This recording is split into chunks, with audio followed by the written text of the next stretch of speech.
ابھی تک کسی پہ بھی کوئی ایسا فیصلہ نہیں ہو سکا. آپ کیا ٹریبیونس کے پاس بھیجے جا رہے ہیں؟ آپ کو انصاف ہوتا کوئی نظر آ رہا ہے کہ امیدواروں کو ملے گا انصاف؟ دیکھیں ہمیں عدالتوں پہ یقین ہے اور آپ کو ہمیشہ امید ہونی چاہیے، انشاءاللہ انصاف ہوگا. اور سر میم مجھے بتائیے گا، یہ عمران خان کے حوالے سے یہ جو IMF کے خط کے حوالے سے کافی تنقید کا سامنا کرنا پڑا ہے، کیا کہیں گے اس حوالے سے؟ جو چیز ابھی ہوئی نہیں اس پہ تنقید پہلے شروع ہو گئی. دیکھیے خط ابھی نہ لکھا گیا ہے، نہ کسی کو پتہ ہے خط میں کیا لکھا ہے، مگر اصولی موقف یہی ہے کہ یہی وہ IMF کا وقت ہے جو کہ آیا تھا پچھلے سال خان صاحب سے ملنے، اور ان کو ایشورنس دی گئی تھی کہ ہم بالکل کوآپریٹ بھی کریں گے اور ہم سپورٹ کریں گے اس پروگرام کو، اس یقین دہانی پہ کہ الیکشن جو ہے وقت پر وقت ہوں گے اور شفاف ہوں گے.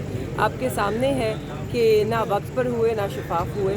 تو اٹس اے فالو اپ. اس کے فالو اپ میں خان صاحب IMF سے، کیونکہ ان کی بات ہوئی تھی، انہوں نے یہ بھی ہمیں کہا تھا کہ جو ہم نے یہ گارنٹی ہم اس لیے آپ کو کر رہے ہیں کہ ہم نے جو ڈیل بنائی ہے نا حکومت کے ساتھ، جو کنڈیشن رکھی ہیں اس کے تحت یہ وقت پر ہی ہوں گے اور شفاف ہی ہوں گے.